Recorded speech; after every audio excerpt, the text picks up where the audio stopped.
Hello and welcome to the Quiver channel. I am Jason, your host. I hope you're having a good Sunday and doing what you need to. I am doing a bit of exploring. I'm going to go to the local post office and drop off some mail I've got to send. Looks like there's been some work around here. Yeah.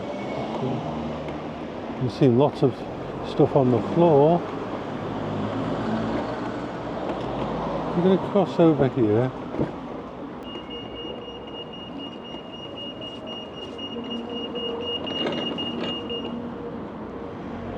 There we are.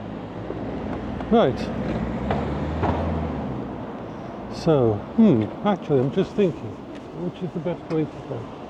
I think we'll actually turn around and go down the bottom way. So let's turn around and go back down here. You'll probably notice the angle is just slightly different on the camera. I've got it to the side simply because I'm going to be having the canopy fitted and a rear facing camera late in July, and so I need a different place to put this.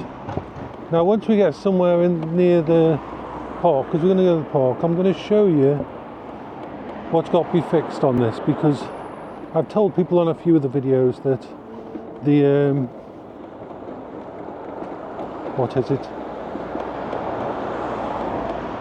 the indicator has broken,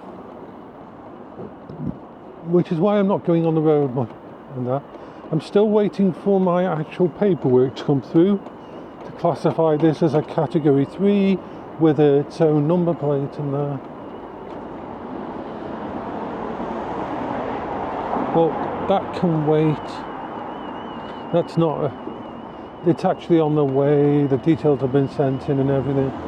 It's just waiting for it to arrive. The only reason we haven't got it by now is because some of the paperwork had the wrong designation when we sent in the last time.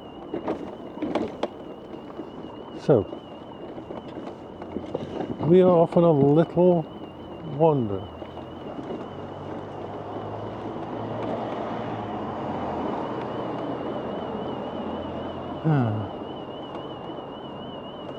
I am happy, bouncy, alive. Munchies was lovely last night. Went to Munchies. My leg is still hurting, but I'm coping with it.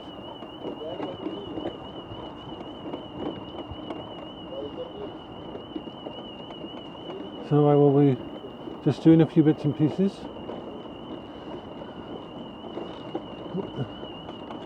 The big thing I'm sorting out in the house,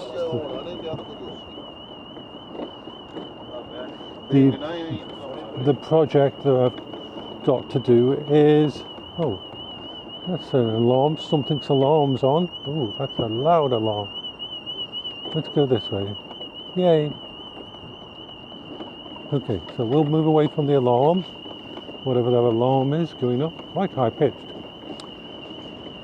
So, my storage system at home, my NAS. Until I can afford to upgrade to a M2 based NAS,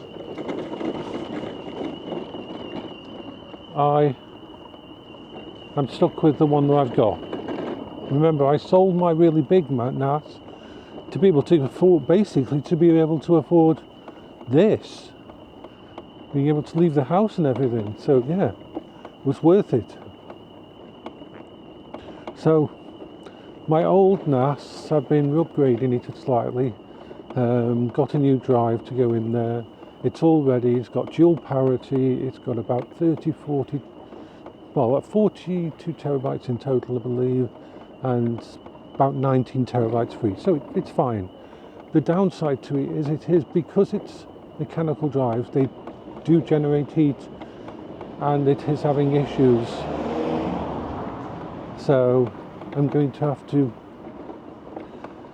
I've ordered some cheap but good Arctic cooler fans. I'm going to redo the cooling on the case because mechanical hard drives like to live below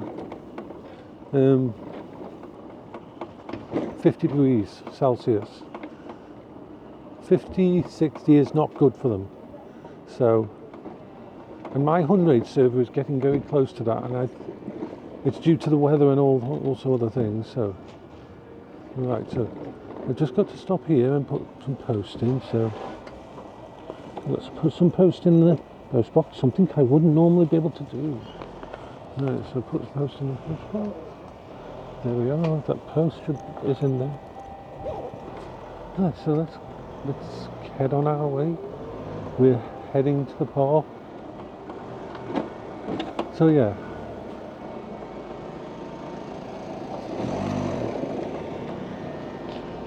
So the fans that are on here are not very good. So I'm going to replace them with 5 good ones. 2 good ones below, well, where the hard drives are.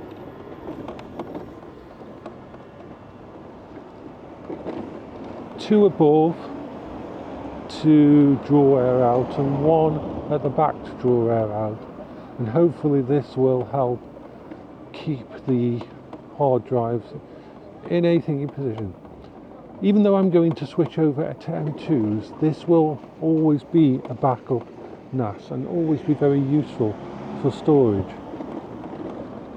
So I don't really, it's not cost much, it's only cost about £40 to do the redo. I bought some new SATA cables in case the SATA cables weren't working very well, and I'm just going to be waiting for it all to be sorted.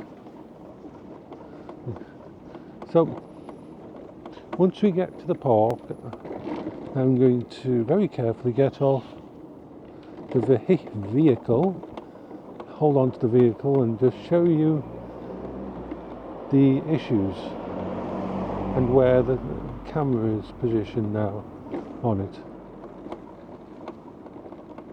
So yes,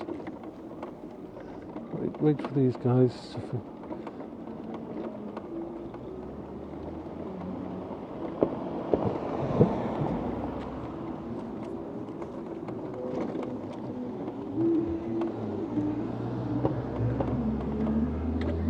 this is the not.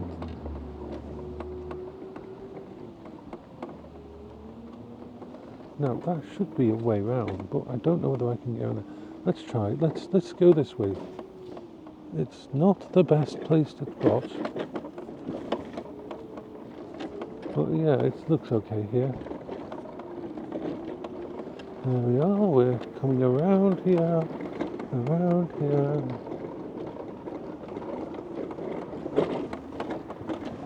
There, we are in the park. So we'll stop up here and I will just show you what's wrong and what needs to be fixed. I'm okay as long as I'm very, very close to it. Remember, this is my mobile safe space, so leaving it is not a good thing. But I can, as long as I've got one hand on and can show you what's wrong, because the indicator has actually come off the mounting. Now, normally I would be able to fix this myself, undo the screws to the main unit, the back end, and replace it on. But the problem is the actual rubber is actually it's rotted, because this vehicle was in storage for quite a while. Okay, so we'll stop here. I'll take off my seat belt and just turn it there. So this is the view's going to get a bit squiffy, so let me turn off the vehicle and put the key in my pocket just in case anybody tries to get on here after I get off. Right, so let's get off here. I don't really get off. I get off, but I keep hold of it because. So let's let me take this. Right, I've got the camera. So if you look down here, you can see where the indicator usually fits, and it usually goes onto that plug there. but unfortunately the rubber itself has split. This is because it was basically in storage for a year before I bought it. So both this one is this and the one on the other side. The other one hasn't come out of it thingy. The other one's still, but as you can see, if you look down there, you can see where the rubber is splitting. So they're going to replace it for free because when they serviced it, they didn't notice that, which is easy enough. Now this is where I used to have the camera up on here, but this is where the back camera is going to fit, is on there. So this is on a side mount now. There. So let's have a look at it. Let's just go around it. I'm still holding on to it. I love this vehicle. This vehicle's amazing. I mean, it is a beautiful vehicle. So I'm still holding on to the vehicle, holding on to my safe space. And there we are. So back here to here, and let's put it on. It's a magnetic mount anyway, and then I get back in on my vehicle. So as you can see, they're going to come out and fix that, and I'm also going to have, at the same time as they fix that and fit the rear facing camera, they're also going to fit the official canopy for the unit. Just going to put my seatbelt back in its position on here. It's always trying to slip it in. Come on. Where are you?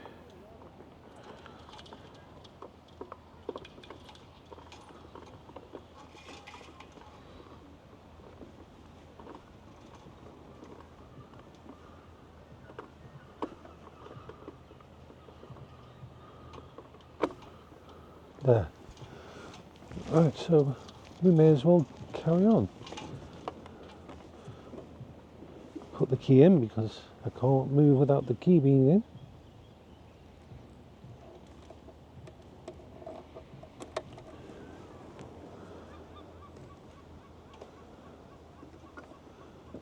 Off we go.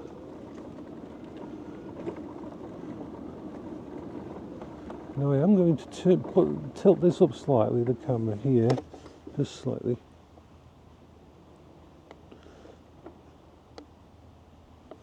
There. I can still see the back screen even with it there. And we are just on our way.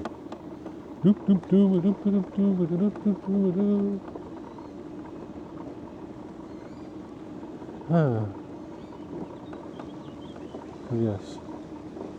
Oh, we'll go round here. Why not? Beep beep. But yes, a little wander around.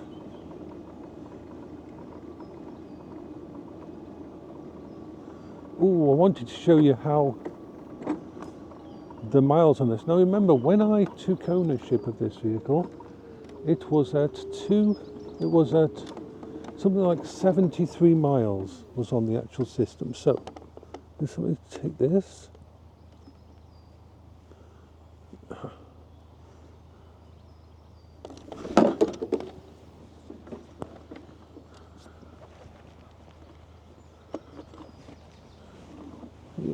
Here. Well, you saw it here. I dropped my camera. Which is okay. Remember, this is an action cam. Although I don't suggest you do this on purpose. Well, it doesn't matter that happened. So, if you have a look at there, you can probably see 342 miles and 342.3 miles. I have gone quite far on this. So yeah, let's try to put this. These action cams are quite tough anyway. Normally, that would mean, oh my god, I've ruined the thingy, but there. There we are, it's back in its position. Jason shouldn't be doing silly things like this. Now, of course, I've got to put on my seat belt again. It was raining earlier. That's why I didn't come out early. So yes, we're having a little... Right, I'm here.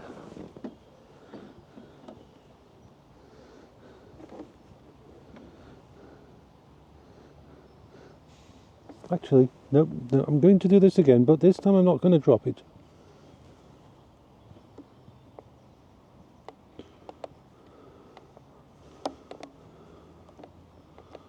Right. Why have we got you here? I want to show you the front of this. Right, so there we've got the key and the power where we charge it. A 12 volt connector there, which can be used for many things. That allows us to move the entire tiller back and forward. And that's where I hook on my backpack, which is where I carry all my stuff. I used to carry a lot more than this. Now, one of the nice things about these is that most of these scooters don't have is these, like what they call floating thingies, where you can put your foot on and you can reposition them and set them right for your foot and everything. So it means you're in a really good position.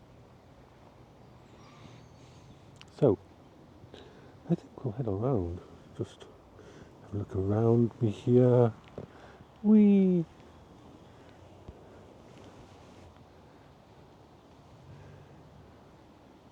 Interesting fact, the reason this camera is so good is these cameras are meant to be used with drones. These are, the company that made this are one of the main DJI do some really good drones. And so, yeah, we've had a little bit of a train. We had a little bit of an accident with the thingy, and we are now wandering about. Oh, something else I want to show you. I know. I usually won't. It's quite hard to get this out of its magnetic clasp there. Now, I don't know if you can see on there, but you can see this is how the system works. We are on half power mode. Basically, that little tortoise there means I'm on half power. If I press this button off, the tortoise goes away. If the tortoise goes away, I'm at full power. While the tortoise is on, it's pretty much half power. And then you decide how fast the vehicle will go with this here. If I have it around there, its max speed will be about 4 miles an hour. If I take it all the way to here, to the side here, all the way to there, then about 6.5, 6.6 miles an hour. Now if we take it back to there, so that's the position, and therefore when you're in a hospital or if you're going around a shop, you take it up here and your max speed will about 3 miles an hour.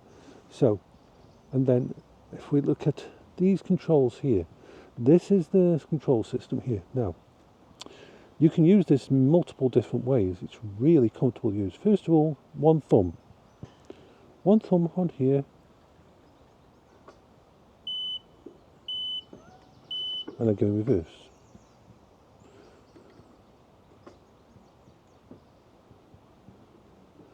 It's really well balanced. One thumb. This is for people who have hand disabilities, issues with their hands. Normally, my finger is on this one. If I pull it towards me, this is going to take me forward.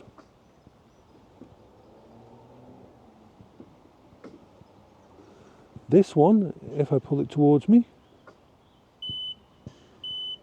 in reverse. But yeah, like when I'm manoeuvring outside my garden, what I usually do is I will be backing out of my garden using this, one-handed and keeping my eye on things. And if I want to go forward, I do that so I can organise it all. Got dual horns on there, hazard indicators from the, and it's an amazing piece of kit, this is. Of course, if we stick this on